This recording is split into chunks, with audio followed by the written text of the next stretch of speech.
नमस्कार दोस्तों आज के इस वीडियो में हम बात करने वाले हैं हिंदी कविता के बारे में। जी हाँ दोस्तों, आप सभी को हिंदी कविता की सारांश जो समरी होता है उसके बारे में आज हम बात करेंगे और उसको हम स्टेप बाय स्टेप करके हम समझेंगे। ठीक है, यह कविता का नाम है पत्थर की बेंच। ठीक है, और इनको लिखने वाले का नाम है चंद्रकांत देवताले। दोस्तों, यह कविता आपको कहीं भी मिल सकती है, या फिर आप पढ़ाई कर रहे होंगे 12th, या फिर आप ग्रेजुएशन या फिर आप डिग्री में किसी भी विषय से पढ़ रहे होंगे, तो उसमें आपको यह कविता आपको आती है पढ़ने के लिए तो आप इस वीडियो को ज़रूर देखिएगा, नहीं तो आप इस वीडियो को इग्नोर कर सकते हैं और आप चाहें तो एक्स्ट्रा नॉलेज भी ले सकते हैं। ऐसा नहीं कि आप वीडियो को ही देखिए। ठीक है, तो चलिए, मैं आप सभी को बहुत सारा ऑप्शन दे दिया, आपको डिसाइड करना है क्या करना है। ठीक है, सबसे पहले दोस्तों हम जानते हैं चंद्रकांत देवताले जी के बारे में। उनका परिचय: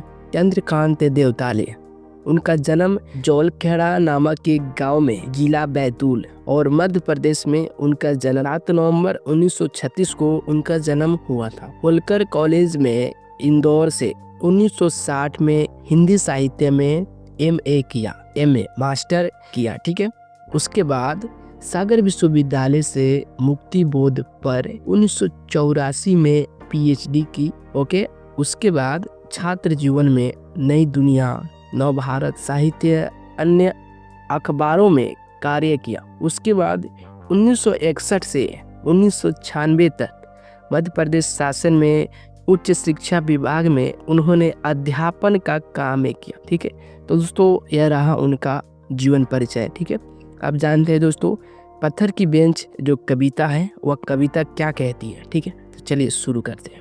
पत्थर की बेंच जिस पर रोता हुआ बच्चा बिस्कुट कुतरते चुप हो रहा है, जिस पर एक थका हुआ युवक अपने कुचले हुए सपनों को सहला रहा है, जिस पर हाथों से आंखें ढांप कर एक रिटायर्ड बूढ़ा भर दोपहरी में सो रहा है, जिस पर वे दोनों जिंदगी के सपने बुन रहे हैं। पत्थर की बेंच जिस पर अंकित है आंसू, थकान और विश्राम, प्रेम की स्मृतियाँ। इस पत्थर की बेंच के लिए भी शुरू हो सकता है किसी दिन हत्याओं का सिलसिला। इसे उखाड़ कर ले जाया जा सकता है या फिर इसे तोड़ा भी जा सकता है। पता नहीं सबसे पहले कौन आसीन हुआ होगा इस पत्थर की बेंच पर। दोस्तों, यह थी कविता। अब चलिए मैं आप सभी को समझाता हूँ बहुत ही आसान भाषा में, बहुत ही सिंपल लैंग्वेज में। तो चलिए इसके समरी के बारे में जानते हैं। इसका समरी है: पत्थर की बेंच यह एक कविता है, काव्य संकलन में समाहित है। ठीक है, इस छोटी सी कविता ने अपने संयत स्वरूप को गहन त्रासद अनुभूतियों के कारण पाठकों को एक ऐसी विचार दृष्टि प्रदान की है जो एक विचारणीय है। और पत्थर की बेंच किसका प्रतीक है? यह एक प्रश्न है दोस्तों, किसका प्रतीक है? उस थोड़ी सी सुविधा का जो समाज की अभावग्रस्त जनता को कभी कभार मिल जाती है, वह है पत्थर का बेंच। ठीक है, उसका प्रतीक है। डर, आतंक और सांप्रदायिक क्रियाकलाप के कारण शांति प्रदत्त थोड़ी सी जगहें भी अब कब्रगाहें होती चली जा रही है। आज पत्थर की बेंच, इस बेंच को पाने के लिए भी लड़ाई लड़नी पड़ रही है।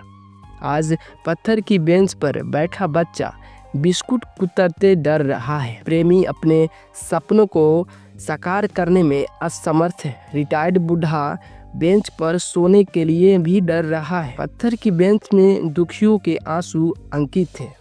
पत्थर की बेंच एक ऐसी बेंच स्मृति बन गई है जहाँ पे कोई आने के लिए भी डर रहा है। थके हुए को विश्राम मिलता था, गरीबों का मसीहा था, लेकिन आज वह पूरी तरह से बदल गया है। क्रियाकलाप, दंगे फसाद, धर्म, जाति और इसके नाम पे हत्याएं हो रही है। पत्थर की बेंच जो दुखियों का आंसू पोंछती थी, लेकिन आज वहाँ खून के नदियाँ बह रही है। गरीबों की सुविधा एवं शांति की वह बेंच थी, लेकिन आज किरह में पड़कर वह बर्बाद हो गई है। या तो इसे उखाड़ लेकर ले जाएंगे अथवा या पे ही उसको तोड़ देंगे।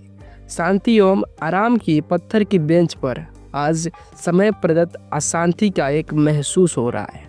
दोस्तों, चंद्रकांत देवताले जी का इस कविता का यही समरी रहा है। आई होप यू आप सभी अच्छे से समझ गए होंगे।